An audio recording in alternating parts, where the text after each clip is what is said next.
Our next group is going to present on exploring the aspirations and motivations of entry-level OTD students, implications for addressing the shortage of academic professionals in occupational therapy.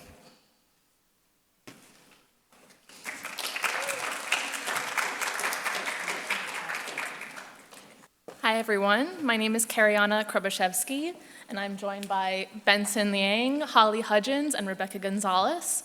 We would like to give a special thank you to our faculty advisor, who was Dr. Pagpatan, for all of his guidance and help on this project. As Professor Dr. Brewington said, our project is exploring the aspirations and motivations of entry-level OTD students, and this implications for addressing the shortage of academic professionals in occupational therapy.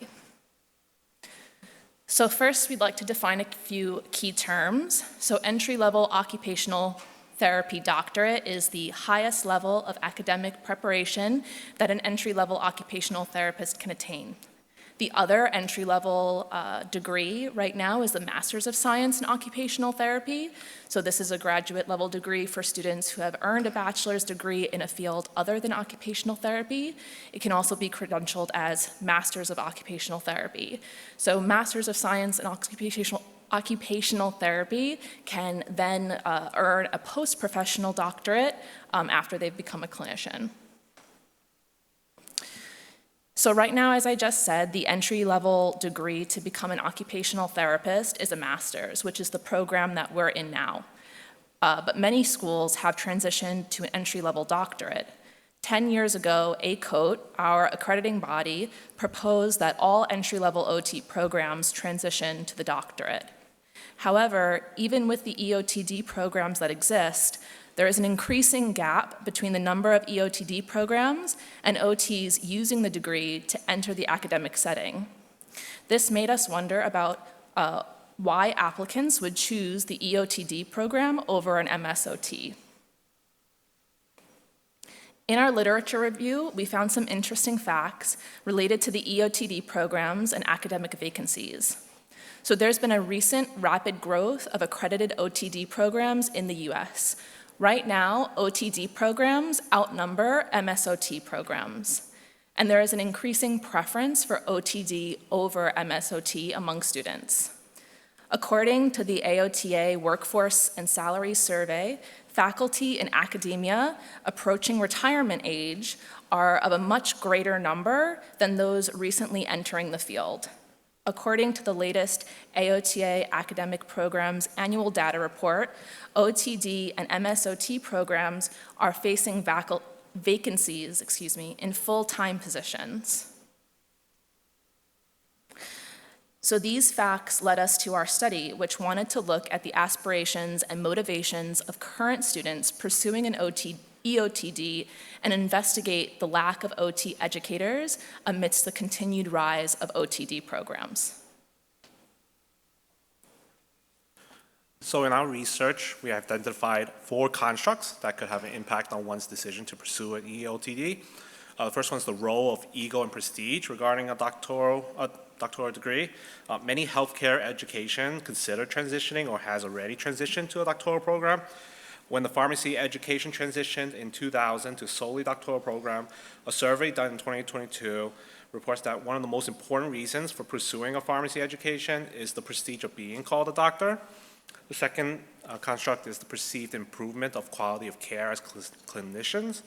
A retroactive study done in 2020 showed that students who completed their DEC or CAP reported that, which is an obligatory part of occupational therapy doctoral program, reported more self-awareness and self-confidence in the field as a clinician.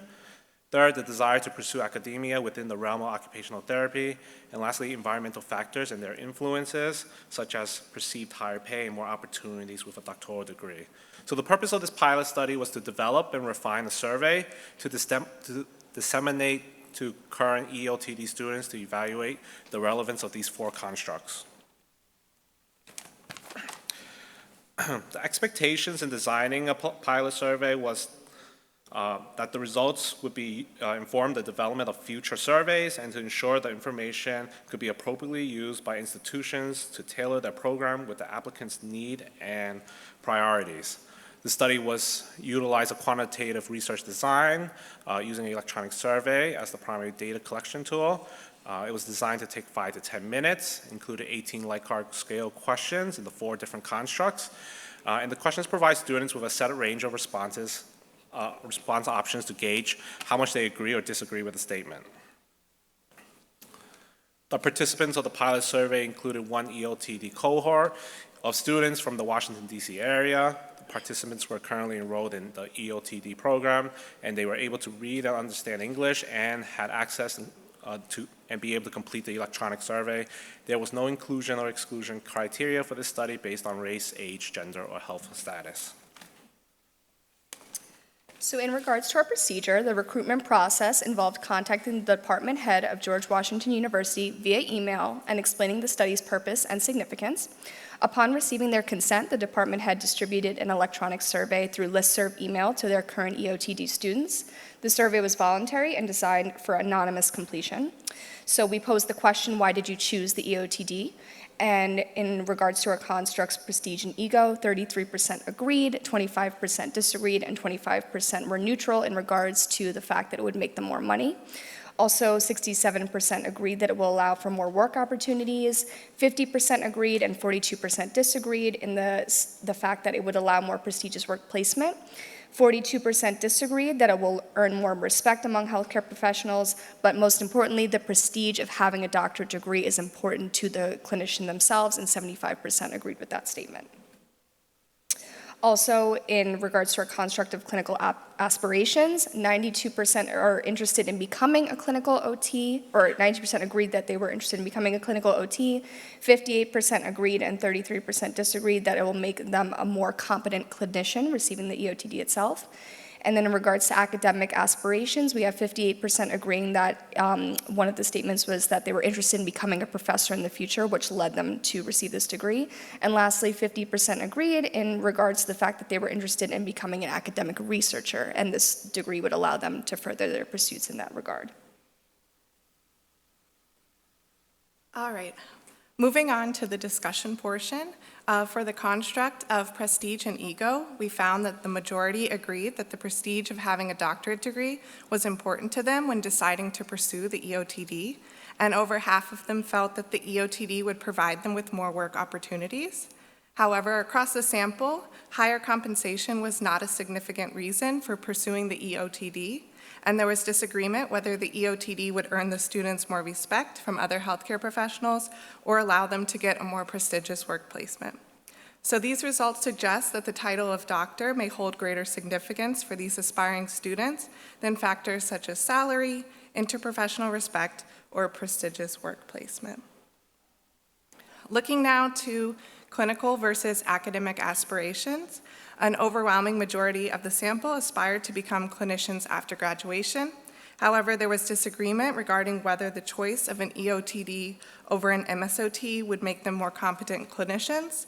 While our literature review indicated that professional organizations and graduate programs generally regard the EOTD programs to offer greater clinical competency as compared to an MSOT program, these results suggest that the perception may not be shared by these students.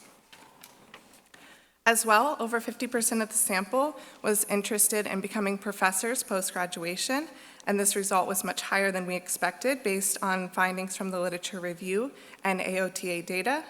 However, there was significant overlap in students interested in becoming both clinical OTs and academic professors, so it's unclear if the respondents intended to pursue both options simultaneously, interested in doing one before the other, or they may have misunderstood the question. In future surveys, our questions should be more specific and directly compare the two career paths. So in conclusion, our pilot survey found that the prestige of a doctorate and more job opportunities motivated students to pursue an EOTD, and a majority desired to be clinicians. There was also significant interest in the academic field.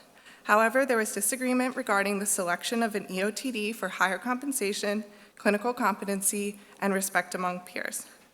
There are limitations in our study. This was a pilot study on a single cohort, so in the future, more research needs to be done across a sample with more programs and more people. And moving forward, we hope our pilot study results can be used for more informed survey design for use in future research regarding EOTD students' motivations and aspirations. And these are our references. Thank you. Oh, yeah, do you have questions? And also, thank you. Yeah. Was there clarity that issue of improved clinical So the that address? I'm really curious about. yeah, it was, I chose the question was, I chose the EOTD over the MSOT because it would provide me with greater clinical competency. So that the program would, that was the question. There's no evidence yet about looking at In the research. if there's a distinction You mean specifically for OTs? that does the doctoral education make a better clinician that ultimately does the consumer, the client, get a better Yeah. So in the literature review, we didn't find any specific OT research studies. I believe I found PT studies that actually said, like, they didn't see a significant difference in the actual, like, quality of care or significant clinical outcomes among patients of the entry-level doctorates. I mean, now they've transitioned to entry-level doctorates, but back when it was a master's as well. And I believe we also found research on PAs as well, but I'm like, don't quote me on that. I know for a fact the PTs didn't show any clinical significance. additional cost was not something. Think about asking that question of why, if you did it, why wasn't it included?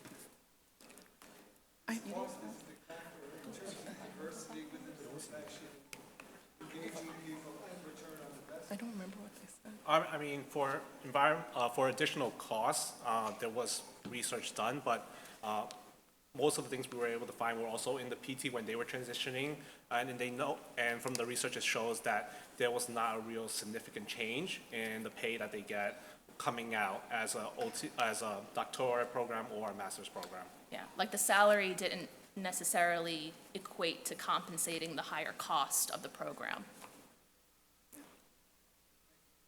What kind of backgrounds, undergraduate degrees, do you look at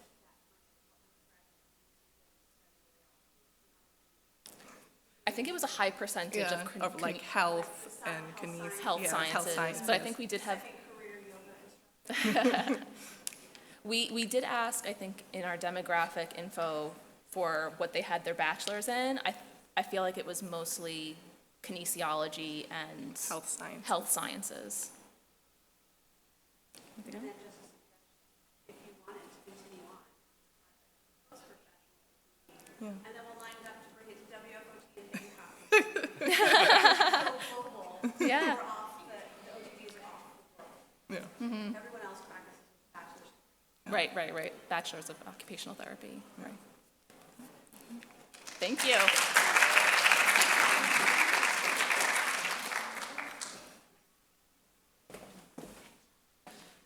Okay, we're moving fast today. So we are going to take a brief intermission, and we'll resume at 11:40.